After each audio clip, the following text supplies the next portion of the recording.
Welcome to the podcast. Thanks for having us. Yes. What are you trying to lean in and do your best Howard Stern? Is that I want what to you're doing? sound good on the audios. All right. Well, good. I'm glad that you're here. Thanks for joining us. I think what we're going to talk about is stewardship. We have our annual giving kind of drive going on, and our theme is because. And the whole concept is to say, why does church matter in the world today? And other people are, we're asking people to answer because, and you might answer, but that's not exactly where we're going today. I want to just have a conversation about giving and supporting churches and time and talents and all that kind of stuff. But first, why don't you guys introduce yourselves?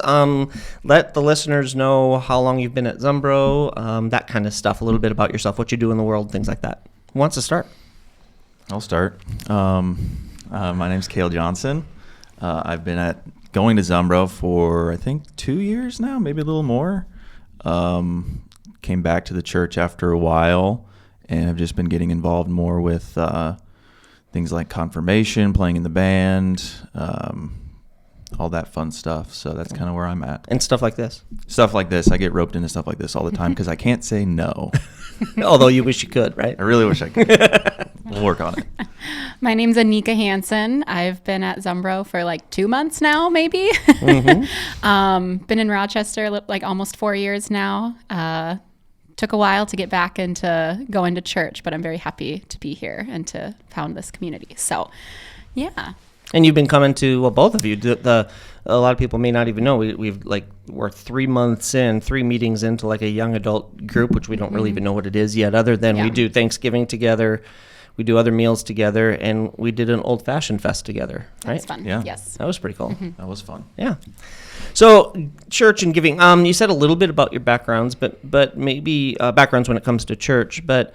Maybe we can lean into, maybe it's the question of why church is important in the world, if we even think it is. I mean, we may not all think it's terribly important, and I think we should be honest about what that is. But also, growing up, what was church for you? Maybe you didn't grow up going to church. Maybe you had a distant relationship with church. Maybe it was central to your family. Whatever that is, just what was it for you growing up in church world? You want to go first this time? Sure. For me, I grew up going to a Lutheran church, small town Minnesota. Went to Sunday school, did all the things pretty frequently on every Sunday event, and then probably around high school, right, started having sporting events on the weekends, things like that. So a little less involved with that, but still I feel like went on mission trips, did all the things, was pretty close with everybody there. And then graduated high school, went to college, and never really found a community or looked for that at all. Would go back for holidays, and here we are over a decade later, and finally was like, I feel like something needs to change, and I've been wanting to go back, and it took me a while to just go back for just other various reasons. But church growing up, I feel like it started out a lot as just like, well, I have to go. My parents are taking me. But I feel like it was a place to have that community, kind of a safe space. Mm-hmm. So it was nice to be able to feel like I could go there if needed. Kind of was more there for those events and the mission trips and those types of things. But being a high school student at that age, it was fun and everything, but it wasn't something that was like central at that time. Yeah.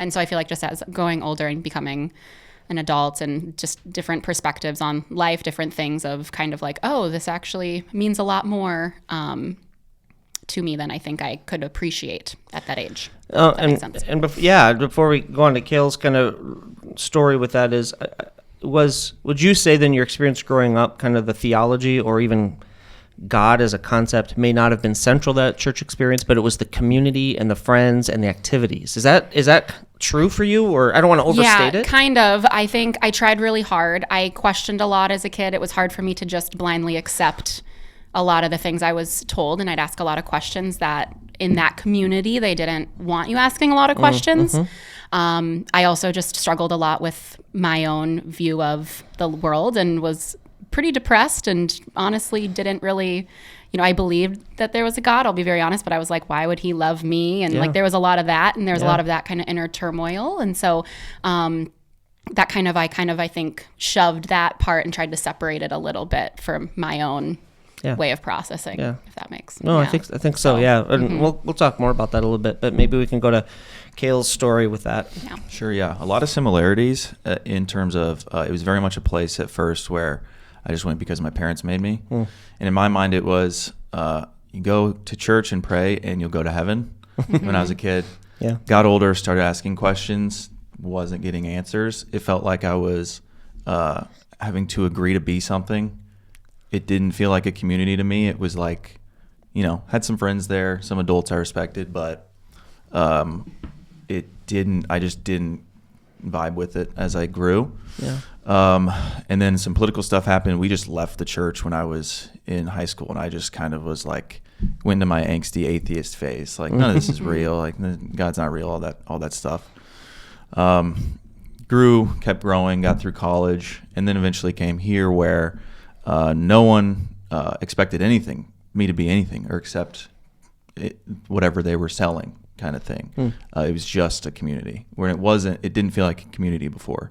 We're here, it feels like it's a community first before any faith or belief kicks in. I think that's the big switch for me, the big change. So Yeah.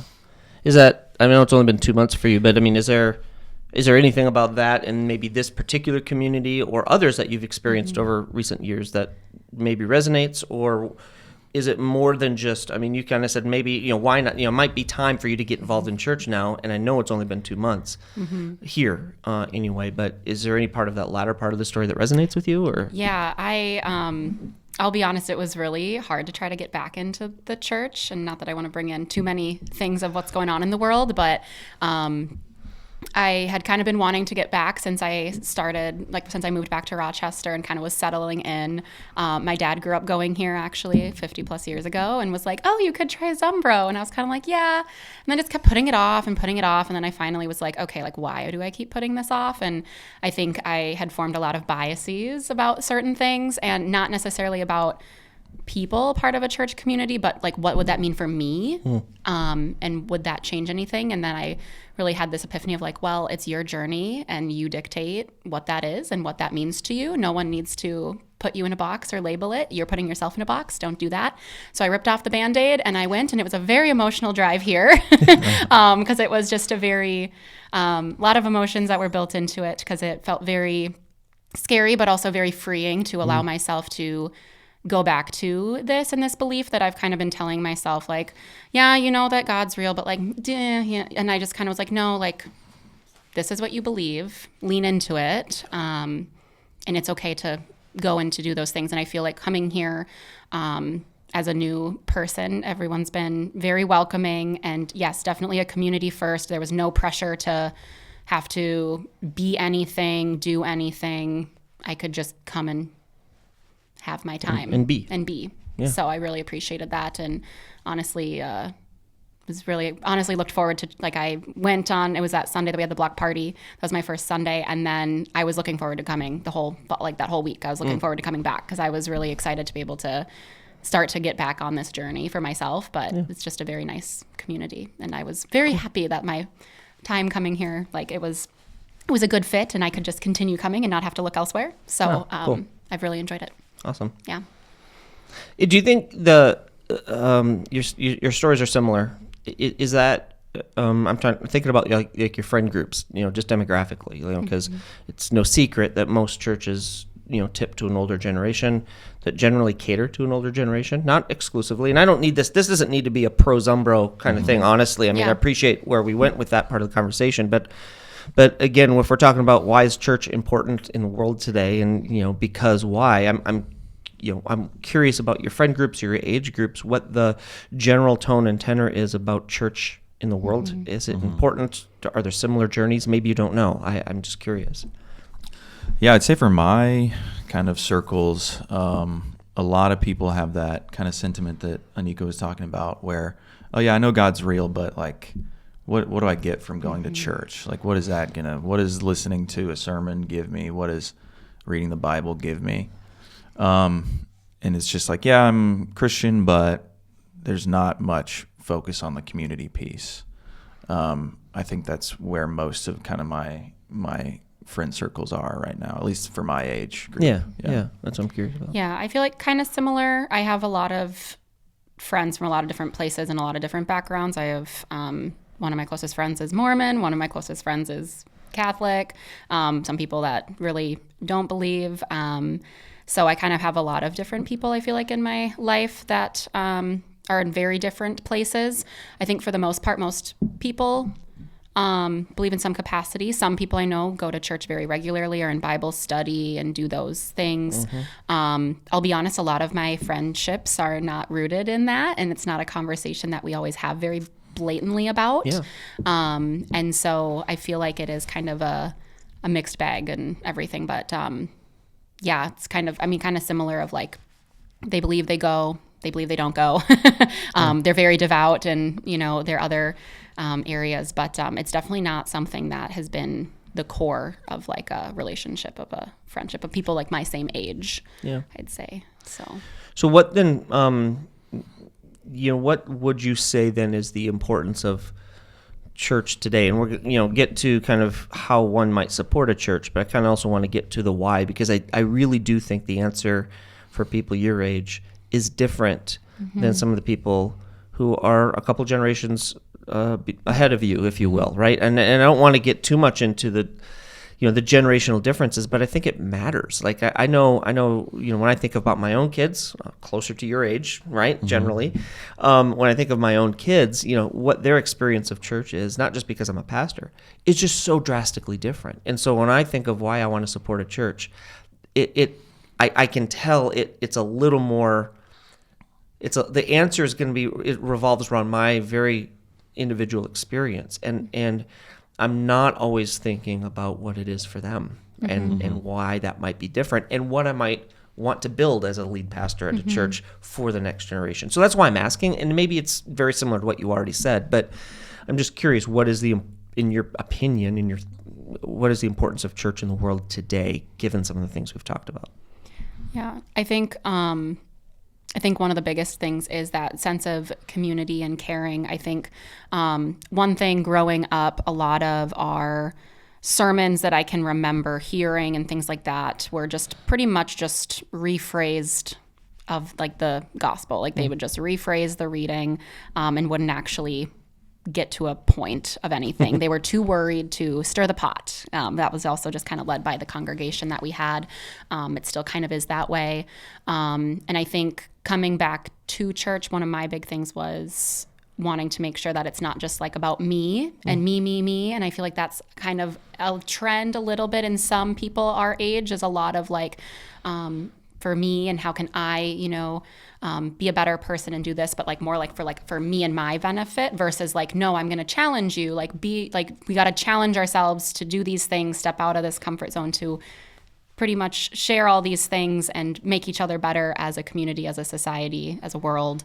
And so that's what I've appreciated coming here. And I think that that's something that's important, and why that would be a good thing for having that in this world today, is to try and get people to step outside of themselves and understand what is it for me and why, but also it's not just about me and what about everyone else, and how can we come together in all these different areas and all these different things and come together in some form and have some piece that brings us all together, that we have some commonality on.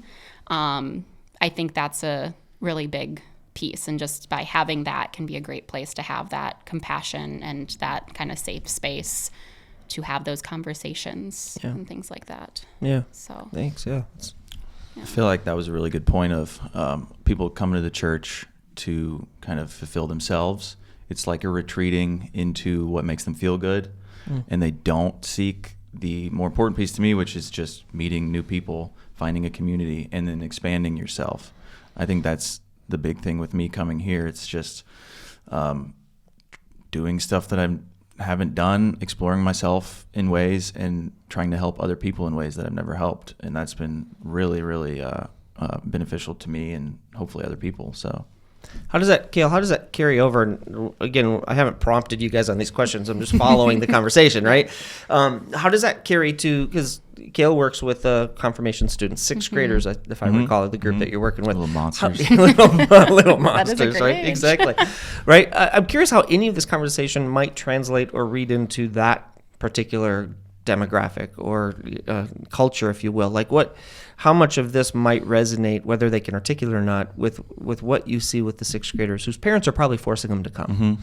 You get a lot of that sentiment from them. Well, I'm wondering what you think. You're the one on the front lines. I mean, what do you hear from these kids? What's your gut on what church is for them and what's important for them in their world and what might be important for them in 5-8 years? Yeah. I mean, they're all great friends for the most part. Like it does seem like they come here.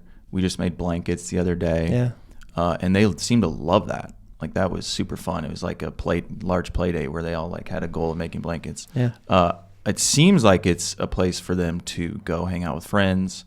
As far as sixth graders go, I'm not sure how much they listen to the lessons that. Oh, they don't. Trust me, I'm aware. They're like they've got the trivia down. They like memorize, like their parents give them flashcards and whatever. Yeah. But it seems like to me, for most of them, it's a lot of my parents are making me be here. Like sometimes I don't want to be there. Sometimes they're like missing soccer practice or whatever. But it does seem like they're really growing and kind of growing their friendships with each other, and that's what it's about right now. Yeah. So let's kind of move a bit to stewardship and that concept of giving or supporting a congregation. I mean, we've covered what it means to us and what it might be its purpose in the world today, to your generation anyway.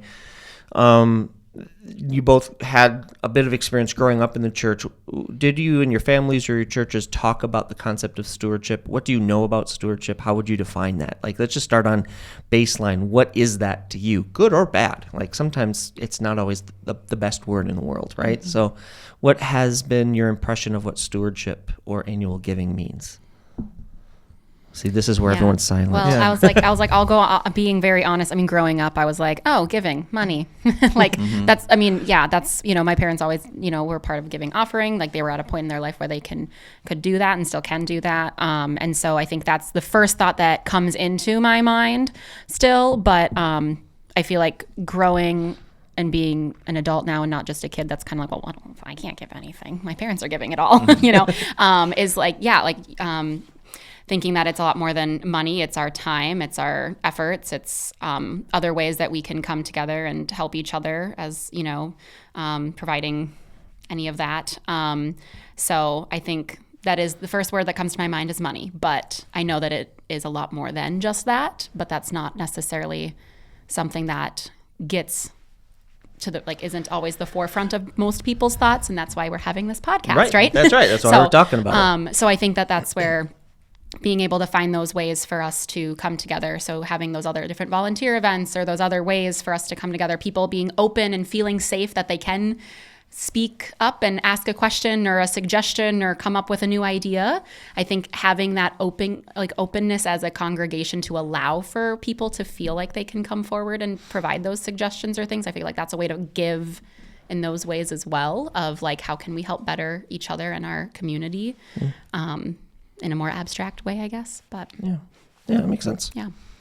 Yeah, definitely growing up, it was the money. It was, if you put money in the offering bin, you're a good person. You're a good steward. Is that the impression? I mean, or is that just what you had as a kid, right? Yeah, when I was a kid. Yeah. Now I think it's definitely more. Money's probably just one small piece of it. I think you have to give a lot more of yourself to really feel that that sense of purpose and like you're doing something real. Obviously money is super important. It helps us do those volunteer events and all that stuff, but I think it's a whole, it's everything. You have to give a little part of your every part of yourself. So yeah.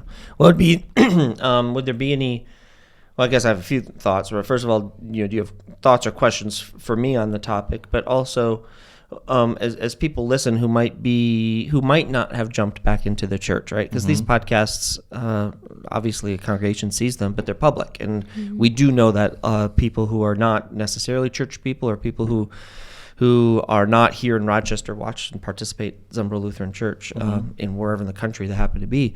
What would be a message for them when it comes to stewardship? Like people who are kind of from I hate the outside-inside thing, but there are outside and inside to, say, our community. What would be a message of stewardship to them from where you sit? Yeah. I feel like stewardship doesn't have to be inside the church. Like you can do that anywhere in your community. Being able to put yourself toward something, anything that's a good cause or a good thing, I feel like you definitely don't have to limit that to being in the grounds of the church or in that congregation. I feel like stewardship should be something that we do to each person every day in our society. So that's kind of a love your neighbor-ish kind of thing, right? Yeah, because like I was saying earlier, it's whatever piece of yourself you can give, or how much of yourself you can give. You can start any foundation, volunteer opportunity. Call it Zumbro if you want to. Like even just saying hi to your neighbor when they're there, waving.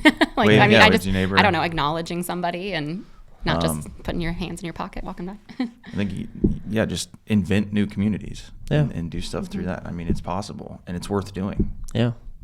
How would you? This is a tougher question, and you can just roll your eyes at me if you want and say silent. Give the uncomfortable podcast silence thing, right? But just from let's make this a little centered on Christianity a bit more, just for the sake of the question, if anything else.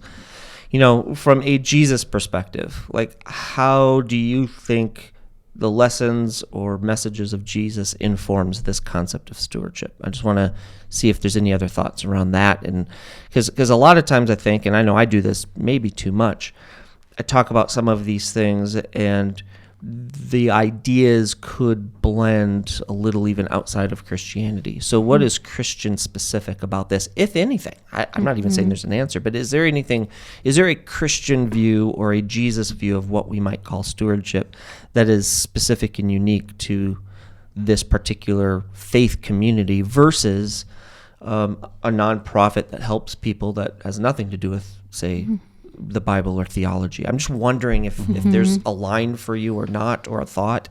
Again, just lifting it up. I think at one point I would have said there's a line, but where it's very much a matter of, I do good things, go to heaven, or something on that basis. I think a lot of what Jesus' point is that there is no such thing as other than what God gave you. Everything you're doing is God. And that definitely translates to stewardship. That's what he calls us to do. That's what he wants us to do. And so I don't think take any religion, plug it in, most of them are around that basis of give yourself to your peers, to your community, to the world. And so I don't think there's a line. Cool. Yeah. Yeah. That's that's a bit tough. I feel like it also depends, depends on the nonprofit. It depends on the person, depends on the people, I feel like too. Cause I feel like you could still have, a church affiliated nonprofit that depends on, I think, the people too. And what they're standing for and why are they doing it? And, is it something where they're just throwing money at someone's way, but not actually, engaging, so I feel like it really kind of can depend on that.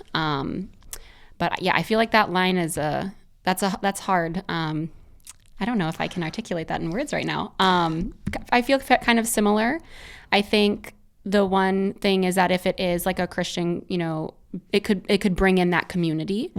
The downside is it could, depending on how much that is marketed, could also turn some people away. Right. So that's where it's, but I think it would really depend on how you market and phrase that. Like here, it's very much like, we're a Lutheran church, but all are welcome. You make that very known that there's no, box you have to fit into. So I think it more has to do with the people that are in charge of it more so, and where they, No, that's good. No, that's good. I mean, I just think these are questions, I don't think we ask these questions all the time, and we certainly don't chew on them. So there's no right or wrong answer. It's just kind of, I hear you, and I think it's a bit difficult for me to articulate as well. Because I don't think what we might define as the work of Jesus is confined by what we call a church. Right. And there are people in our congregation alone that give tons of time and finances to other organizations that are doing things not in the name of Jesus because they aren't faith-based necessarily, but they are doing what we would define as Jesus work. Right. Right? Yes. Yeah. And that's kind of what I think both of you are saying. Like this just because it's a church. Now, of course, for all those listening, or watching the camera, yes, we want you to give to Zumbro Lutheran Church to the most you possibly can. But to say that this is the only thing that matters is probably missing the point. right? I Yeah. mean, that only good things happen here, missing the point. And I think that's what we're saying. It's bigger and broader than that Jesus' work or God's work in the world isn't limited to what churches can do. Yeah. Yeah. Right. Any closing thoughts? Anything you want to lift up? Anything you want to challenge? You want to, just say hi to your mom or something? I don't know. Hi, Mom. She'll probably watch this, actually. If I send her the link, she will. Okay, yeah, good. Well, it'll be all, it's on your favorite podcatcher everywhere, Apple and Spotify and the website. Climbing the ranks. Be number one soon. Yeah, very much. Well, now that you two are on here, we're gonna Obviously. soar, right? Yeah. Natural talents. We know why you recruited us. That's right. Yeah, this is it. Anyway, thank you. Unless there's anything else, but I want to say thank you for your time, and glad you could join us. Yeah. Yeah, thanks for having us. You bet. Yeah, You bet. thanks.